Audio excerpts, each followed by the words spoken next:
Salam jumpa kembali dengan saya Yohanes Sambelusi dalam telling story berkaitan dengan transformasi Papua, dan ini adalah episode kedua. Saya akan menuturkan kembali bagaimana perjalanan sejarah Papua ini di era proklamasi sampai dengan pelaksanaan PPRA di tahun 1969. Untuk itu, Anda akan bersama saya 10-15 menit. Dan ingat sebelumnya, tolong jangan lupa subscribe, bunyikan lonceng, tekan tombol like supaya Anda bisa diingatkan tentang tayangan-tayangan saya yang berikutnya. Ingat, channel saya Tong Papua Pu Cerita. Salam jumpa dengan saya, mari kita dengarkan bersama.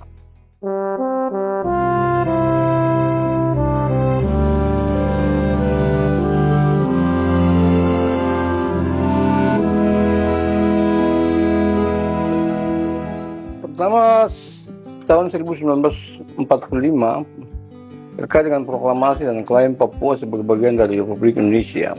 Kita ketahui bersama bahwa pada tanggal 17 Agustus 1945 Indonesia memproklamirkan kemerdekaannya. Dalam naskah proklamasi dan pembentukan wilayah Republik Indonesia itu, seluruh wilayah Hindia Belanda, seluruh wilayah bekas Hindia Belanda, termasuk Papua bagian barat yang dikenal sebagai Nederland New Guinea oleh Belanda, itu adalah bagian atau dianggap sebagai bagian sah dari Republik Indonesia. Namun Belanda menolak klaim tersebut atau klaim yang dilakukan oleh Indonesia, berusaha untuk mempertahankan kekuasaannya tetap di Papua, terpisah dari wilayah Republik Indonesia. Nah, bagi Belanda rupanya Papua ini dianggap sebagai hal yang secara etnis dan budaya itu memiliki kekhasan tersendiri sehingga pantas diberi jalur politik yang tersendiri. Dan soal ini menjadi konflik politik yang berkepanjangan antara Indonesia Merdeka dan Belanda mengenai status Papua pada saat itu. Selanjutnya pada tahun 1949 terjadi konferensi meja bundar tentang Papua juga. Kita ketahui bahwa setelah perang kemerdekaan dan negosiasi panjang antara Indonesia dan Belanda mencapai kesepakatan dalam konferensi meja bundar yang diputuskan pada 27 Desember 1949. Hasilnya, Belanda mengakui kedaulatan Indonesia atas seluruh wilayah bekas Hindia Belanda kecuali Papua.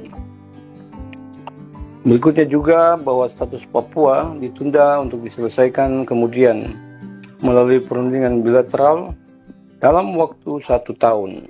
Namun perundingan tersebut gagal, kita ketahui, karena Belanda bersikukuh untuk atau ingin mempersiapkan Papua sebagai negara sendiri yang merdeka terlepas dari Republik Indonesia.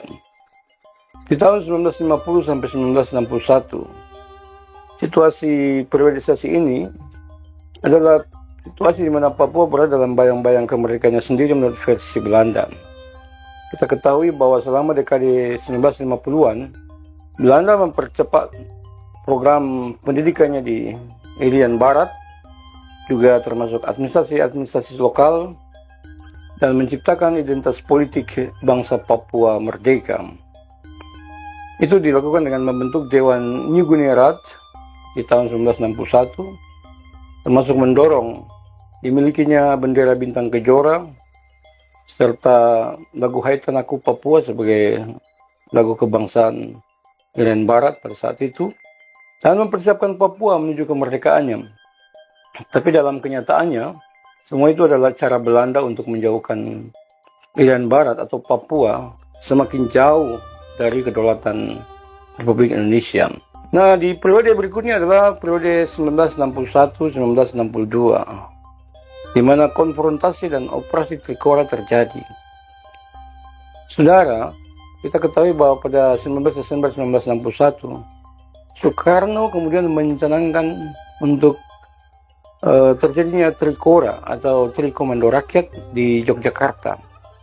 Nah, isi dari Trikora tersebut adalah mengajak seluruh putra-putra Indonesia untuk menggagalkan pembentukan negara merdeka Papua buatan Belanda, mengibarkan bendera merah putih di seluruh daratan Irian Barat, dan menyiapkan mobilisasi umum. Indonesia kemudian melancarkan operasi-operasi militer dan diplomasi besar-besaran, termasuk operasi Mandala, yang diserahkan atau dipercayakan kemudian kepada Mayor Jenderal Soeharto pada saat itu.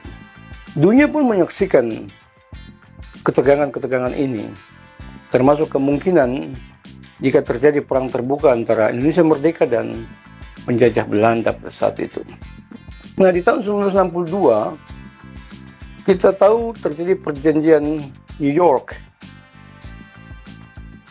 Pada saat upaya untuk menghindari konflik bersenjata, PBB dan Amerika kemudian mulai turun tangan dalam memfasilitasi supaya ada kesepakatan antara Indonesia merdeka dan Belanda. Dan itu terjadi melalui perjanjian New York yang ditandatangani pada 15 Agustus 1962. Isi dari perjanjian tersebut adalah Belanda akan menyerahkan Papua kepada UNTEA atau United Nations Temporary Executive Authority, yaitu mulai Oktober tahun 1962. Dan berikutnya juga UNTEA akan menyerahkan wilayah Papua ke Indonesia pada 1 Mei 1963. Dan juga akan diadakan penentuan pendapat rakyat atau Act of Free Choice, atau yang dikenal sebagai PEPERA tersebut, atau penentuan pendapat rakyat. Itu terjadi pada tahun 1969, di mana rakyat Papua akan menentukan apakah ingin bergabung dengan Indonesia atau akan merdeka. Nah, di periodisasi berikutnya adalah 1963 sampai 1969. Peristiwa integrasi dan ketegangan tentang Papua ini terjadi. Kita ketahui bahwa pada 1 Mei 1963, Papua resmi telah diserahkan kepada Republik Indonesia. Dan mulai saat itu pemerintah Indonesia membentuk Provinsi Irian Barat dan mulai menerapkan administrasi pemerintahan, pembangunan, dan bahkan mulai menerapkan sistem pendidikan di Irian Barat. Namun pada saat itu banyak orang Papua yang merasa tidak siap, kebingungan, dan bahkan menolak proses tersebut. Sentimen-sentimen separatis dan pro kemerdekaan juga mulai muncul sebagian kalangan orang Papua. Bahkan beberapa gerakan bawah tanah mulai tumbuh menjadi cikal bakal politik yang cukup panjang sejak saat itu. Pada tahun 1969 terjadi PEPERA atau penentuan pendapat rakyat yang kemudian dianggap sebagai peristiwa yang kontroversial. PEPERA ini sebenarnya dilakukan sekitar bulan Juli Agustus di 1969. Upaya untuk menerapkan satu orang satu suara atau one man one vote oleh pemerintah Indonesia, dipilihlah sistem musyawarah terbatas menentukan 1026 wakil rakyat dari sekitar 800.000 penduduk di Irian Barat pada saat itu. Dan hasilnya kita ketahui 100% pemilih untuk tetap bergabung dengan Republik Indonesia. Namun banyak pihak termasuk media asing dan aktivis HAM mulai mengkritik proses ini sebagai hal atau peristiwa yang tidak bebas dan penuh dengan tekanan. Meski begitu, Majelis Umum PBB sendiri justru menerima hasil PEPERA tersebut. Bahkan melalui resolusi 2504 atau 2504, Papua secara resmi dinyatakan atau diakui sebagai bagian dari Republik Indonesia. Nah, cerita-cerita ini sangat menarik dan penuh kontroversi tentang PEPERA 1969 itu, yang menentukan sebenarnya masa depan Irian Barat atau Papua pada saat ini, dan menjadi bagian penting yang terus diperdebatkan dalam sejarah panjang Republik Indonesia. Kita ketahui bahwa ketika PEPERA tahun 1969 itu terjadi, peristiwa itu dianggap kontroversial. Kembalinya Papua ke dalam pangkuan Republik Indonesia itu dianggap hal yang dipaksakan dan penuh dengan tekanan.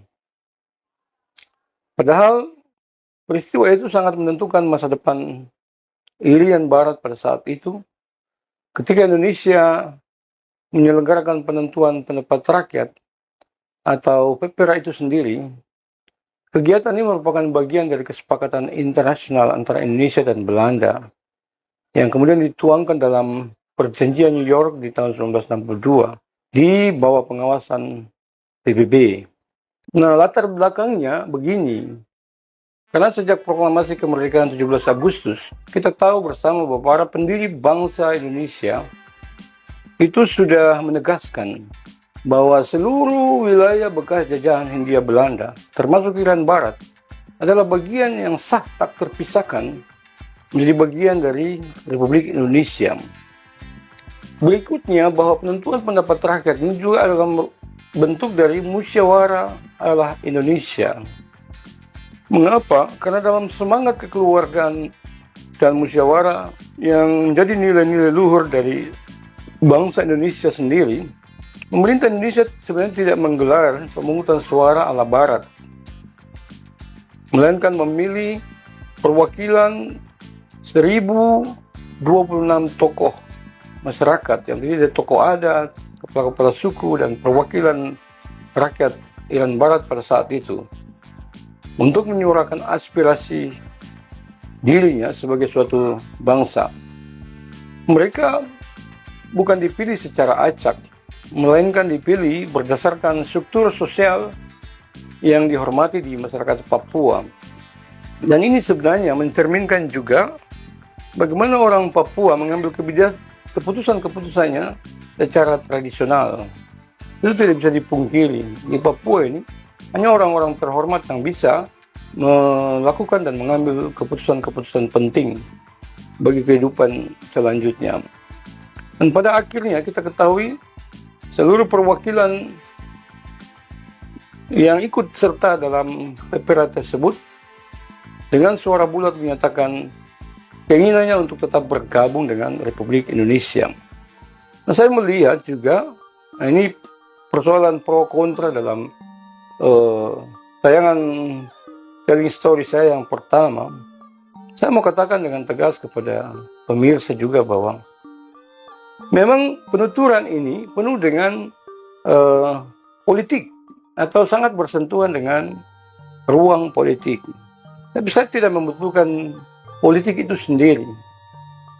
Dari sebuah penuturan tentang sejarah, sejak negara Kertagama bahkan proklamasi hingga terjadinya PPRA, nilai-nilai yang tadi saya sebutkan berkaitan dengan kita hendak dipecah belah dan menjadi pertarungan geopolitik yang dahsyat oleh bangsa-bangsa di dunia ini, bahkan mau diganti nasionalismenya, bahkan identitas diri kita. Ini adalah bagian-bagian yang penting yang menurut hemat saya harus menjadi dasar di mana kita mampu melakukan transformasi bagi Papua dan bagi generasi Papua di masa depan. Tanpa itu, saya merasa sulit rasanya kita melakukan sebuah perubahan yang transformatif untuk kepentingan kemajuan orang Papua itu sendiri. Dan karena itu, apapun yang saudara mau katakan, bagi saya, cerita sejarah dari episode pertama dan episode kali ini adalah sebuah kenyataan yang faktual, yang tidak bisa dibantah. Dan nilai-nilai yang tersembunyi dari segala peristiwa-peristiwa itulah yang mau saya angkat untuk menjadi dasar pijakan yang jelas. Mengapa transformasi Papua itu harus dilakukan? Bagaimana transformasi Papua itu harus dikerjakan oleh generasi Papua di masa kini dan untuk kepentingan masa depan yang lebih baik atau lebih diharapkan oleh banyak pihak. Saya kira itu bagian penting yang harus saya sampaikan di episode kedua ini. Dan pemirsa, jangan lupa tayangan ini akan ada dalam channel Hitong Papua Punya Cerita. Karena itu subscribe, klik tanda like, dan bunyikan lonceng supaya Anda juga diingatkan ada video-video baru berkaitan dengan telling story yang akan saya sampaikan. Masih ada beberapa tayangan yang harus saya sampaikan berkaitan dengan transformasi Papua ini.